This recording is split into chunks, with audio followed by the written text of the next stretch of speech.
edition of Your Bridge to Addiction Resources. My name is Jennifer Cowker, your host for today's show, and with me I have a guest, Anais. If you could just introduce yourself and tell me a little bit about what you do. All right, my name is Anais Clemente, and I work for COCA, but I do my job at TASC.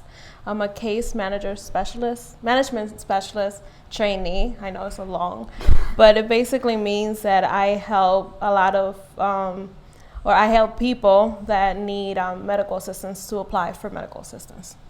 Okay, so what does a normal day look like when you come in? Because there's, from what I understand with TASC, sometimes there's people waiting outside for services. So when someone comes in, what's the process look like? Well, I usually, in the morning, I usually check or follow up with applications that have been done previously. But after that, I have a schedule set up of people that need services. So once they come in, I welcome them into my office, and we go over questions before I do the application. I have to make sure that they qualify before I do their application, and then after that, we talk about their personal life and go through the application process with them, basically. Okay, and you deal with people who have insurance and do not have insurance? That don't have any insurance. So these people coming in have no insurance, and they're looking at needing some sort of treatment. Yes. And normally, do they go through an assessment, correct? Is that before or after they see you? Yeah, before. Most of the time it's before. It's really rare that I see someone before an assessment. Yeah. And then they get placed into treatment. Yes. And go through that process. So how long have you been doing this? About 18 more months. Okay. Yeah. And how do you feel like this involvement, because you're working at TASC, Yes. but it's also connected with COCA. Yeah. For those who are confused, Yeah. COCA, the Council on Chemical Abuse, has a lot of providers that we work with that then provide services. So TASC, which is Treatment Access Services Center, Yay. they provide services for those who are looking for treatment. So, so you're working kind of like, you see both offices a lot. Yes. So, but how has this involvement impacted you since working? It has made me more compassionate towards the recovery community. I didn't know much about it until I started working with COCA and TASC. And it has made me more compassionate with people in recovery and in addiction. And to the point that I made the decision to change my major in school from occupational therapy to addiction studies. So I'm doing that right now. I didn't know that. Okay, so you're in school right now. Yes, I am. That's awesome. Yeah, it seems like a lot of us, you come in excited about it, but then you learn more as you go through the process, because when you're really interacting with these people, there's so much that you learn in that experience on a daily basis. Yes, it is. So what's one thing that people don't know that you'd like to share about what happens in this process?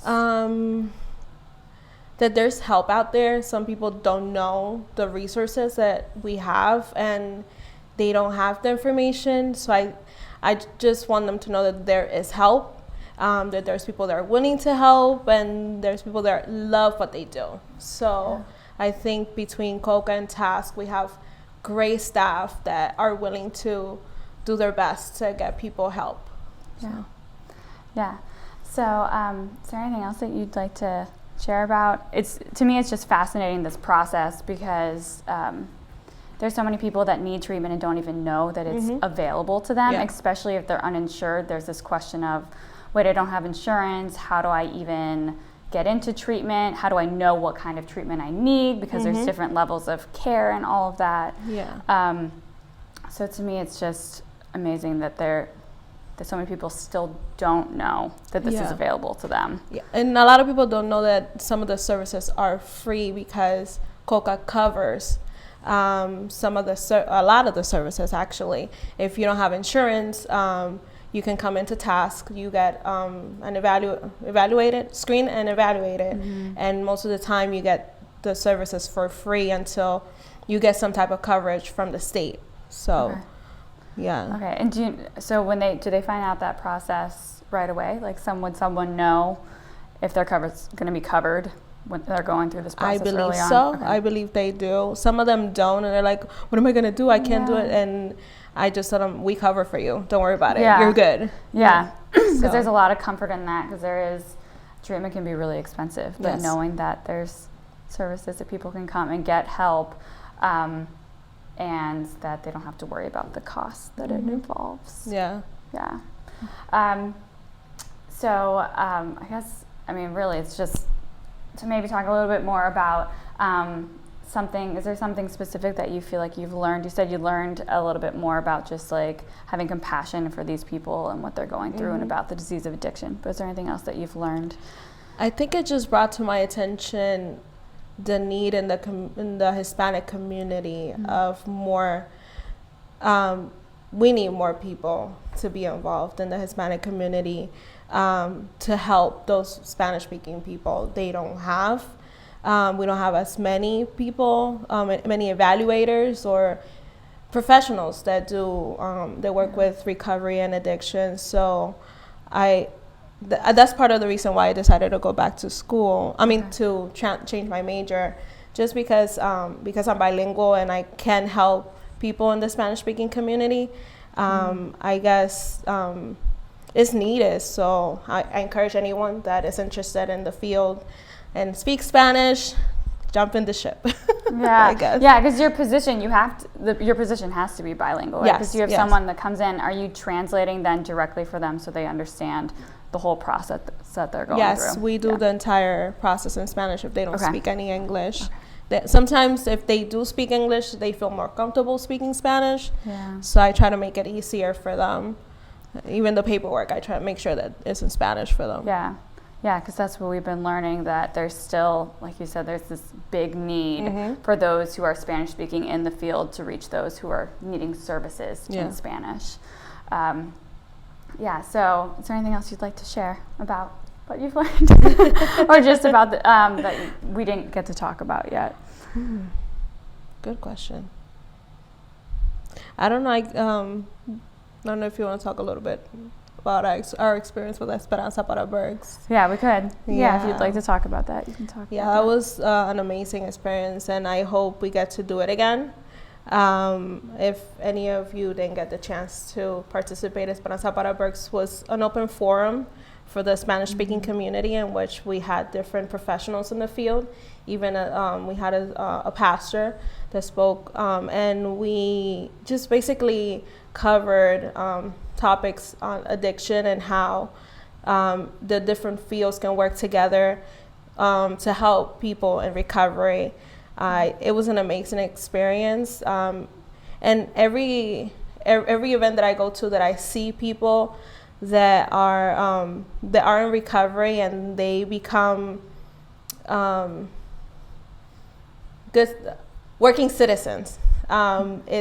It's an amazing experience. It's so rewarding to see that people come out of, and they're victorious, if I can say. It's awesome. It's awesome, and it's rewarding to see when people live good lives after addiction.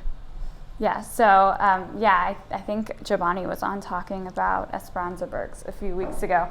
So if that's something that one of our listeners or viewers is interested in, you can contact our office and just say that you're interested in learning more about that. I don't know if we don't have a date set or anything for a second one, but there's been a lot of momentum, and that there's a need to continuously have education about addiction resources and recovery in Spanish for those who do not speak English, because those services are for them too, and they need them just as much as anyone else. So the momentum behind that event was wonderful, from what I could understand. But it's exciting to see what's going to happen within that. So thank you so much for coming and sharing a little bit about what you do. If you would like to learn more about what services the Council on Chemical Abuse offers through their office and their providers, you can contact us at www.cocaberks.org or 610-376-8669. Thanks so much for tuning in. Check back every week for a new story with your Bridge to Addiction resources. You can call 610-376-8669 or visit online at cocaberks.org. COCABERKS.org. Be sure to like and follow the Council on Chemical Abuse on Facebook and Twitter.